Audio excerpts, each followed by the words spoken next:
It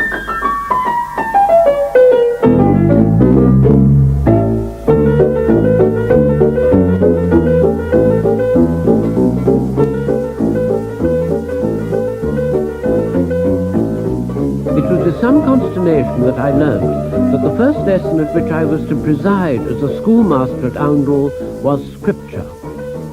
A class of senior boys were with me to study St. Matthew's Gospel. I found facing me 20 docile scientists with Bibles and alert expressions. I carefully wrote their names down in my mark book. Well, it wasted a bit of time, and we then tackled St. Matthew. I invited the boy nearest me to start reading. After a minute or two, I said, "Next," and his neighbour started up. The minutes seemed endless. Would St. Matthew last out? Fortunately, yes. The parish church clock struck 1, and the lesson, if such it can be called, was over. In those days there was, except in winter, a frightful class that began at 7 a.m. Picture then my dismay, nay, horror, at finding that the 7 a.m. Monday lesson was to be once again Scripture, and I found myself facing faces which, though still polite, were less expectant than the day before. Once more we started reading St. Matthew. But after about 10 minutes I could bear it no more. "Oh, do please stop," I cried, adding in the silence that fell, "Isn't this all perfectly ghastly? What are we to do?" We closed our Bibles and just stared at each other for a time, the boys quite unaccustomed, I think, to such a candid approach.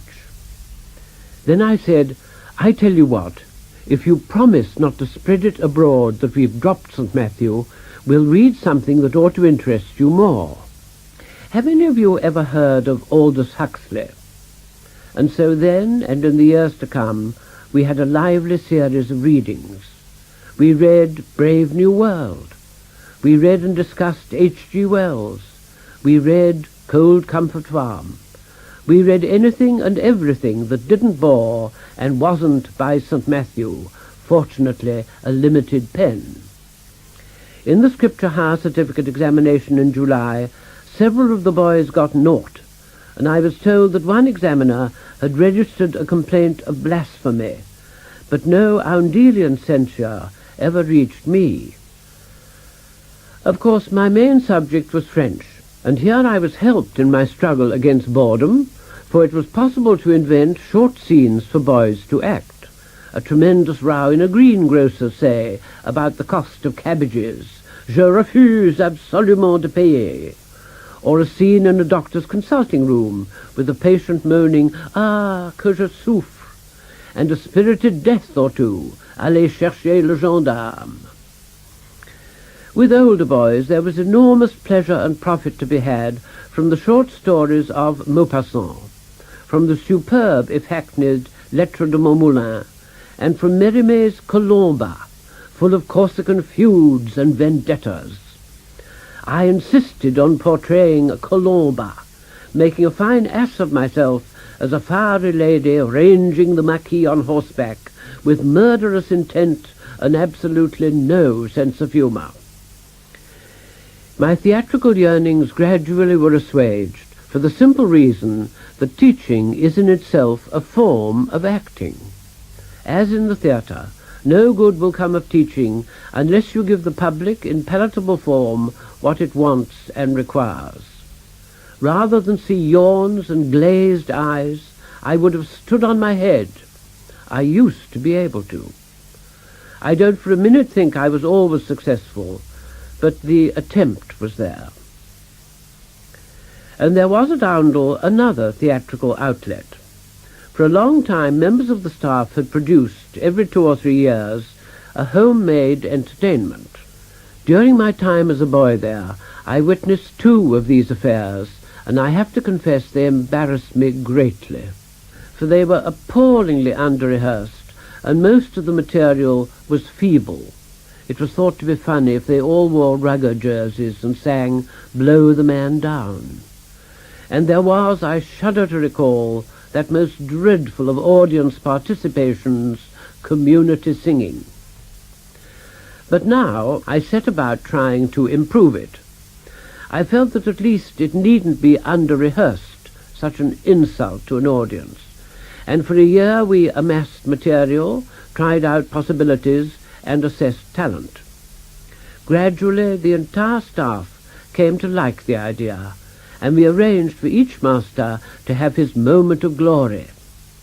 It didn't need much histrionic talent for a master to dress up as a matron, mount a tricycle, and pedal slowly across the stage, but the effect was stupendous, and matron had to cycle back again as an encore.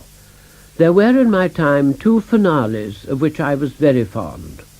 One showed a wooden cutout of the special train that the boys would be boarding next morning.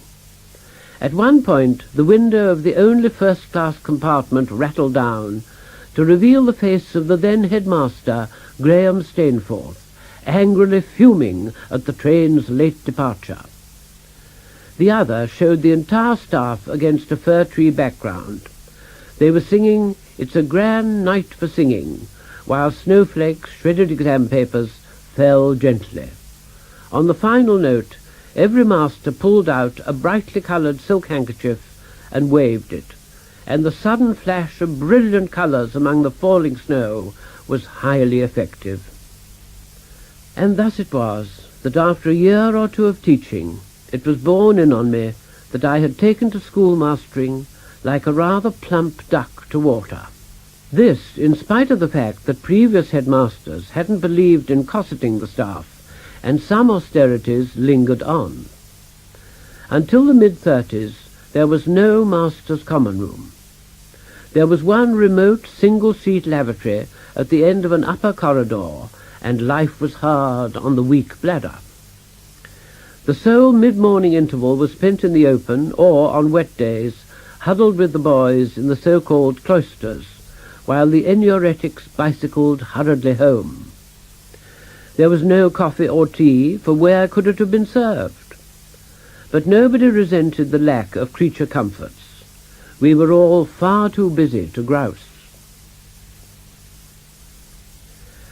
By 1933 I had managed to acquire a car, an Austin 7 of battered appearance, but it enabled me, on the few evenings that were free, to motor to Cambridge, where I still had many friends. This was the period when I was relentlessly performing my schoolmistress sketches, and was beginning to be in some sort of demand at social gatherings. And there were friends in London too. Never having myself dared to be much of an eccentric, I've always rather admired eccentricity in others, and it must have been in 1934 that I first met Roger Senhouse. He lived in beautiful, if ramshackle, rooms in Great Ormond Street, rooms from which no old newspaper or magazine had ever been banished. One might want to look something up. It was almost impossible to sit down, for there were books on every chair. Letters and documents piled high, dust lay everywhere, and it was unwise ever to bump into a bookcase or cupboard, for it would bring down upon your head a selection of the majolica objects which Roger collected, and which he mainly kept, presumably with a mistaken idea of safety, out of sight on the top of cupboards. And after the pottery, books would start to dislodge themselves and fall. Once, when staying with him, I turned in my sleep, touched something, and received, full in the face, 6 volumes of The Correspondence of Jonathan Swift. Roger's full surname was Pocklington Senhouse, I think, for one of the many things about this extraordinary character was that in your dealings with him the only certainty was uncertainty. For instance, staying one day at my London home from home, which was then the splendid Russell Hotel, 13 and 6 a night, including breakfast, I received a telephone call. It was Roger. "Are you alone?" I gave a tentative yes. "I want you to have lunch," he said. "Just the 2 of us. I have something very private to discuss. Tell nobody. 1 o'clock, at the Gourmet in Lisle Street. This could mean that Roger had got into one of his periodical pickles. He was rather a one for pickles. Prepared to give what advice I could, I arrived, to find not Roger, but a mutual friend, David Farrer. He looked a little surprised and embarrassed and said, "Oh, I wish we could have lunched together, but actually I'm lunching alone with Roger. Something's gone wrong. He told me to tell nobody." Then the restaurant door opened and somebody else came in, Rafe Radcliffe. He saw us, gave a start and spoke. "Have you seen Roger?" "No," we said in chorus. "But you're lunching alone with him, aren't you? And you aren't supposed to tell anybody, are you?" Unbelievably, two more friends, bidden to secrecy, appeared, followed by Roger, his customary 25 minutes late, arms full of newspapers and books, and with all sort of private discussion gone. "Oh, splendid! There you all are," he said. "We can have lunch. What fun!"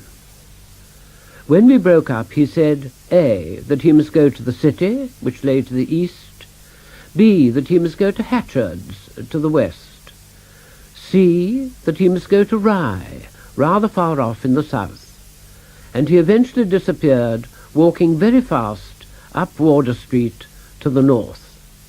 Such was the form. But he did eventually not only get to Rye, but acquire a house there. When I first went there, it was a day of pelting rain, and a gutter had broken loose, and water was splashing everywhere, drenching us as we passed. "As you see, everything works splendidly," my host said proudly, dabbing at himself with a handkerchief. Although he had been there several months, nothing in the sitting-room had been unpacked since its journey from London. "Everything's fitted in nicely," Roger said, gazing serenely at the tea-chests and packages and boxes and cases that stood about. "And look, Arthur, you can see my Duncan Grant." I peered up a sort of alleyway through the unpacked conglomeration, and there, leaning against the wall, was certainly a picture, which may or may not have been by Duncan Grant. On balance, I should say not. Another friend, Charles Fletcher Cook, was invited to dine and spend the night. He put out the light and was composing himself for slumber when he became aware of something strange about the room, a sudden fall in the temperature, a waft of air, and a vague glimmer of some sort, and looking upwards he saw immediately above what seemed to be a star twinkling at him. He was just thinking it must be some trick of the light from the corridor, when he saw another star, and then another. The night sky was indeed being revealed to him through a large hole in the roof, which Roger had omitted to mention, or, more likely, had never noticed.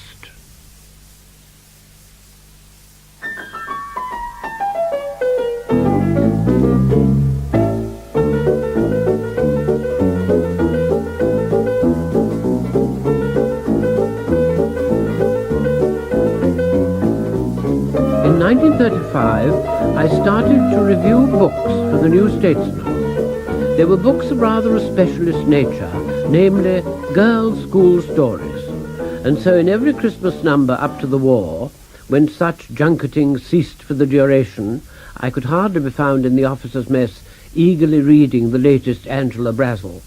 I did a round-up review.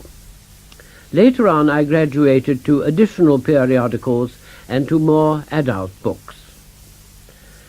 Meanwhile at Oundle my salary increased yearly by the princely sum of £20, so that by 1938, when my extraneous earnings were added on, I found that I had broken the financial sound barrier of £500. And then, on September the 3rd, 1939, after years of what are sometimes dyspeptically referred to as rumblings, the long-foreseen war did actually break out, and all was changed. For the first few anticlimactic months, I remained a schoolmaster awaiting call-up. Oundle was no great distance from the immensely important ironworks at Corby, and the town council, rightly feeling that we should all be alert for any enemy action, decided to arrange various tests of civic initiative. When, late one night in November 1939, the front doorbell rang, I seemed to be the only person up and about to answer it. Prudently dousing the lights in the hall and abiding by the blackout regulations, I opened the door.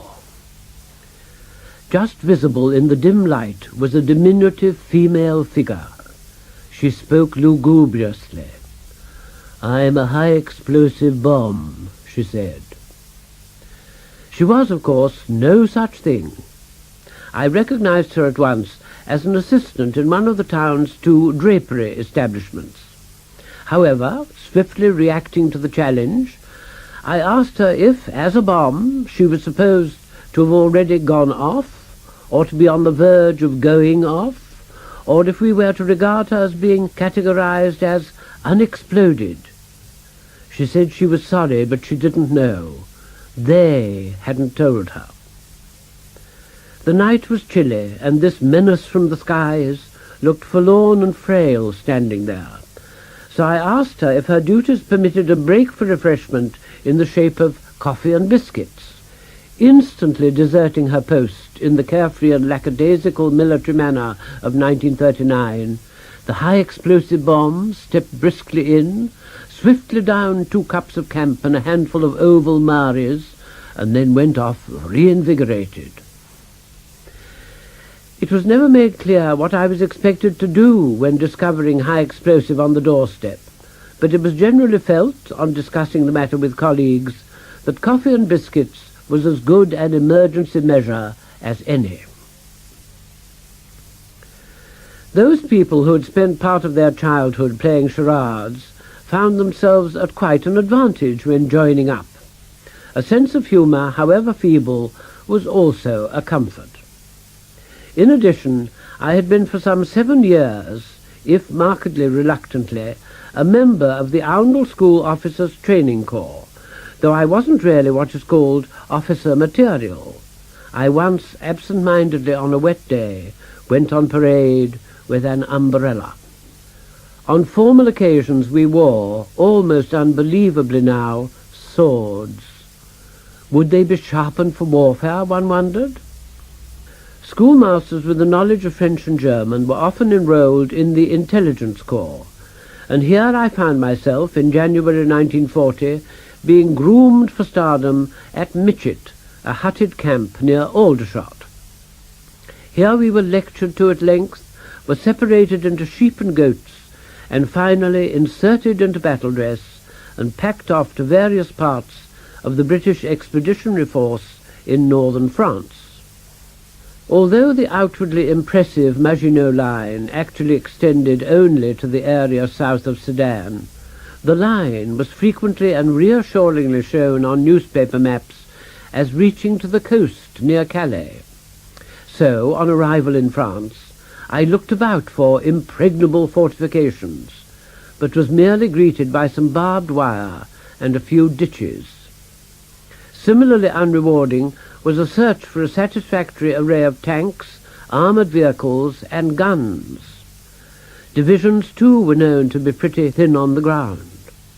One felt lonely, and never more so than when, in the early hours of May the 10th, 1940, just in time to ruin my 30th birthday, the balloon went up and the phony war was over. The fog of war swiftly descended, and before long it became difficult to locate our formations and units. The roads filled with cars, carts, horses, bicycles, and humans, all hurrying westwards, and the fleeing columns were relentlessly bombed and machine-gunned from the air. There was spy mania everywhere. Whole nunneries had been seen parachuting down. A civilian bystander had only to cast one inquiring glance at a tank to be instantly arrested. Chaos reigned. A German tank suddenly appeared from nowhere and opened fire on us, while another field security officer, driving his car at dusk out of a side road, joined a column of vehicles moving northwest and found, to his surprise, that they were German. Nobody seemed to notice him, and he was able to make his departure, Gute Nacht, up the next side road. And when the chaos was at its height, the Belgian and French authorities considered that the ideal moment had arrived for opening all their prisons and lunatic asylums and releasing the inmates. All, I need hardly say, were arrested at once as suspects. At one point in the general confusion, I was given some crisp orders by a very trim and military lieutenant colonel called G. Templar, later to be a field marshal. Cool as a cucumber, he urged me to nurture my car. Your life, Marshal, may depend on it. A statement which so unnerved me that on leaving him I drove straight over one of those raised circular traffic bumps you find in French towns and nearly broke the front axle. During all this time, the Army Post Office contrived in some miraculous way to continue to function, and letters, although weeks late, managed to reach us. Their content showed that the writers were, naturally, somewhat out of touch with current events. "Have you visited the Maginot Line yet?" they said, or "Why not spend your leave in Paris?" Soon life became really very difficult indeed, but the various built-in mechanisms of the human body supply an antidote to unimaginable disaster. A blessed sense of dream-like unreality descends, and I had one great advantage. I had taken part, both as a schoolboy and as a master, in many school field days, all of which had ended in turmoil. Blue force had failed to find green force. Red force hadn't linked up with brown force. The CO, sometimes the school chaplain, and known as the church militant, had fallen off his horse. And so now, in the rather bemused state brought on by lack of sleep and food and water, I felt sure that rounding the next corner we would find the school tuck-shop van and trestle tables and currant buns and a steaming tea urn, and people saying, "Well tried, anyway." In due course we were instructed to abandon our non-portable possessions and immobilize our transport and make for Dunkirk, all too visible as it blazed away on the horizon. Once there we moved into a relatively orderly world, for the Navy was present in force, the dark blue uniforms radiating calm. The acrid smell of burning hung in the air. From time to time bombs fell, and the enemy had got our range with mortars, an unlovely weapon, because its shells, like George and Margaret in the play, take so long to arrive and are fully audible throughout. Absence of food, coupled with exhaustion, made the nights, and we had 2 of them, seem unusually cold, and there is little comfort to be found in a sand dune. One's childhood love of sand and beaches disappeared in a trice. But calm prevailed. Tiredness had induced a mood of quiet acceptance. I got some disapproving looks, for, occasionally, smiling. Smiles were rare, but when things are very bad, my nervous reaction, I think it must be due to my theatrical tendencies, is to wear a look of inane cheerfulness quite horrible to behold.